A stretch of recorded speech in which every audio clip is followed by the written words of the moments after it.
e irmãs em Cristo, prezados amigos do núcleo das aldeias de vida de Campo Belo. Hoje nós estamos celebrando o segundo domingo da Quaresma.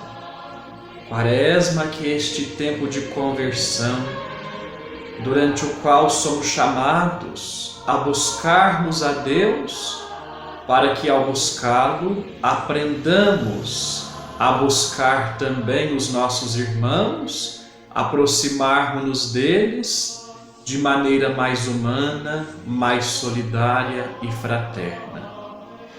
E neste dia, a Igreja nos apresenta para a nossa reflexão um trecho do Evangelho segundo Marcos, capítulo 9, versículos 2 a 10.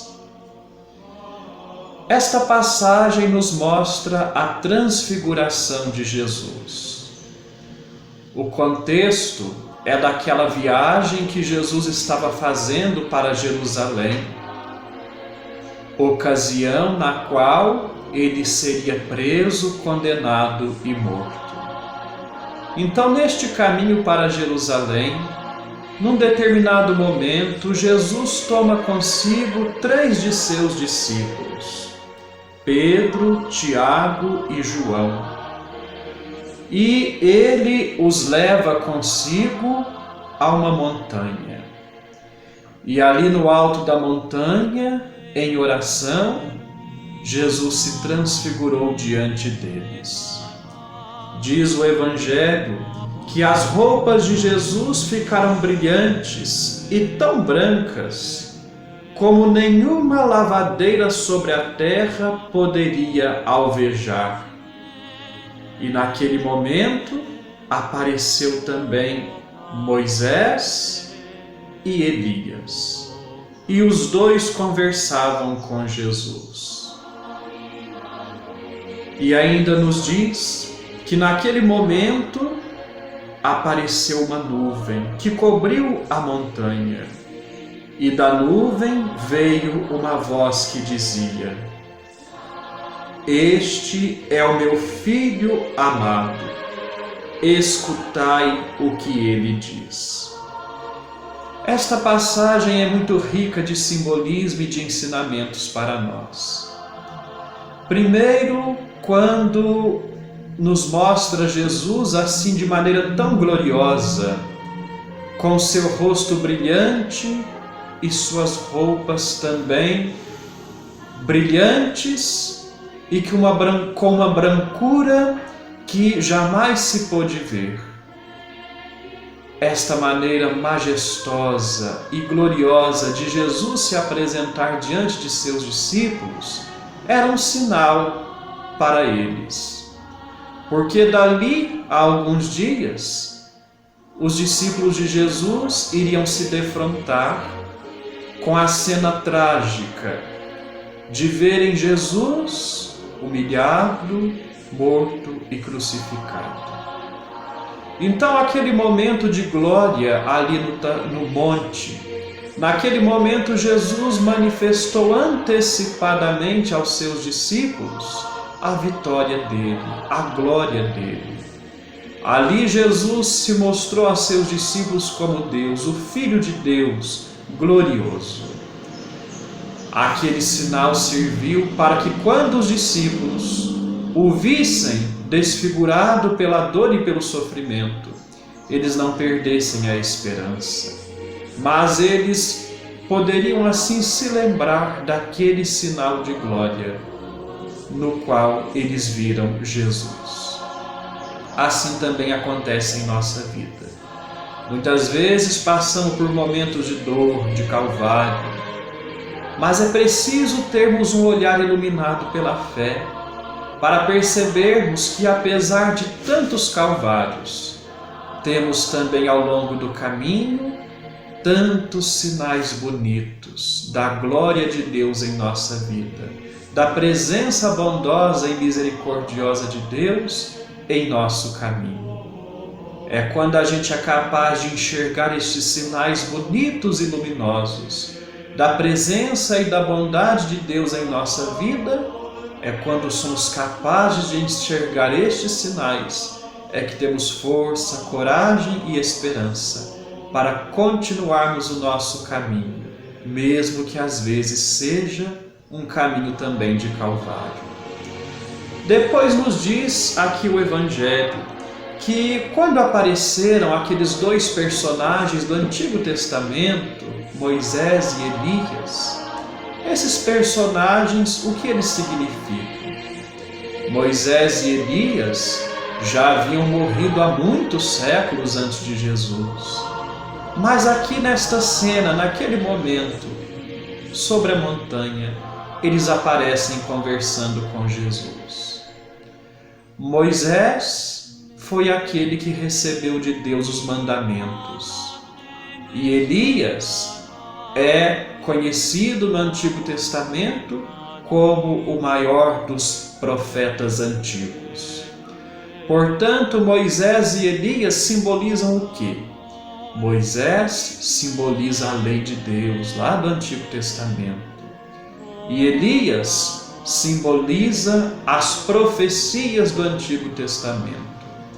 Então, os dois estão ali para dizerem que tanto a lei de Deus, do Antigo Testamento, quanto as profecias atestam, confirmam que aquele homem, Jesus de Nazaré, é o Filho de Deus, que fora prometido desde o Antigo Testamento. E aí nos diz também que uma nuvem cobriu o monte, e da nuvem veio a voz: este é meu Filho amado, escutai-o. É a voz de Deus Pai, também confirmando e atestando que Jesus é seu Filho enviado a este mundo. Diz o Evangelho que naquele momento, Pedro, tomando a palavra, disse a Jesus: Senhor, é bom estarmos aqui. Vamos fazer 3 tendas, uma para ti, outra para Moisés, outra para Elias. Esse desejo de Pedro significava o seguinte: aquele momento de glória estava tão bom que Pedro não queria mais sair dali. Quis inclusive armar 3 tendas para Jesus, Moisés e Elias, e ali permanecerem para sempre, naquele momento de glória. Mas não foi isso que Jesus fez. Jesus não permaneceu ali naquele monte. Não satisfez a esse desejo de Pedro. Por quê? Porque depois daquele monte de glória, um outro monte aguardava Jesus Cristo, o Monte Calvário. A missão de Jesus não estava terminada ali. Ali, naquele momento de glória sobre aquela montanha da transfiguração, ali não era o momento final, a glória definitiva. Jesus depois, portanto, convidou os seus discípulos a descerem com ele aquele monte onde foi revelada a sua glória, para que ele continuasse a missão dele, abraçasse a sua cruz até o Calvário. Às vezes esta também pode ser a nossa tentação, como a de Pedro. Pedro queria ficar só no monte da glória, queria esquecer do resto da missão, do compromisso de Jesus até a cruz. E às vezes nós podemos também querer isso, querer buscar um momento de espiritualidade que nos leve a nos desligar do nosso compromisso com a vida, com as lutas do dia a dia, também com os nossos calvários e as nossas cruzes. Mas Jesus nos ensina que não é assim a vida e o caminho de um cristão. Nós devemos, sim, encarar a vida, abraçar as nossas lutas, porque a vitória final ainda nos espera. Devemos viver os nossos momentos de fé, de espiritualidade, como momentos para renovar as nossas forças e a nossa esperança, mas não como momentos para nos fazer esquecermos da vida, dos nossos compromissos e da nossa luta diária. Jesus nos convida também, às vezes, a descermos do monte da glória, para que possamos abraçar a nossa missão.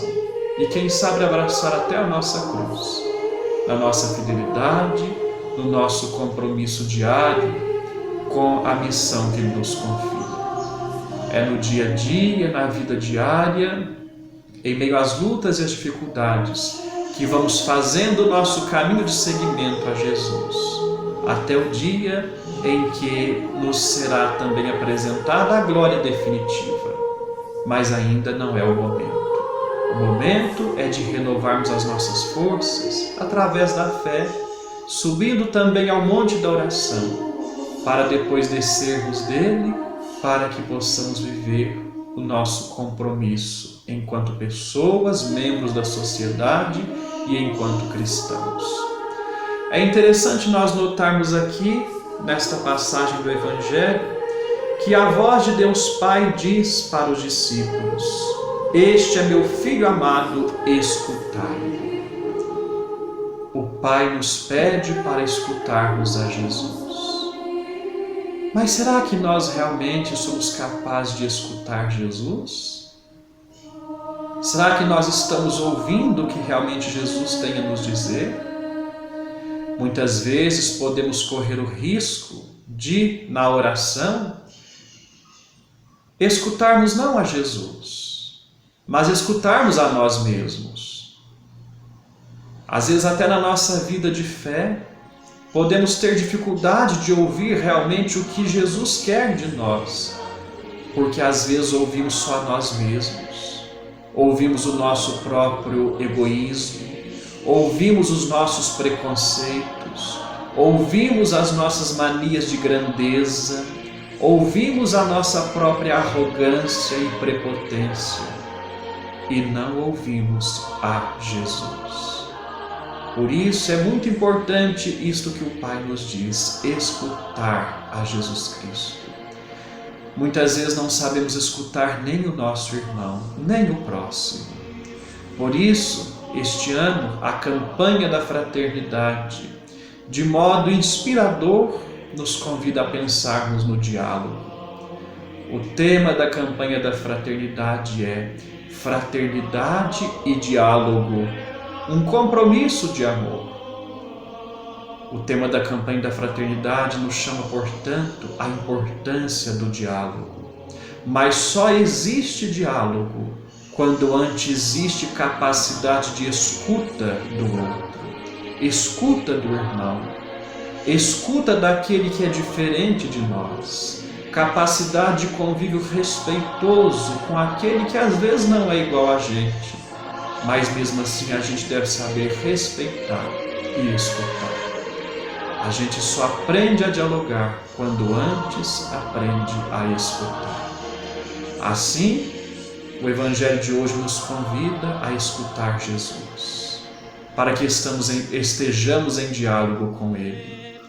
E essa escuta de Jesus nos deve ensinar a escutar também o irmão, o próximo, o sofredor, aquele que vive tantas formas de violência, seja a violência física, a violência simbólica, a violência psicológica. Escutar tantas pessoas que são vítimas de tantos preconceitos, escutar tantas pessoas que são vítimas de tantas discriminações e de tantas violências. É escutando que aprendemos a dialogar, e é através do diálogo que a gente vai construir uma cultura de paz, porque esta é a vontade de Deus, que nós sejamos construtores da paz. Como nos diz o lema da campanha da fraternidade, extraído do capítulo 2 da carta aos Efésios, versículo 14, que diz: Cristo é nossa paz. Do que era dividido, Ele fez unidade. Para superar as divisões e viver esta unidade que Cristo nos convida a construir, é preciso a conversão do coração.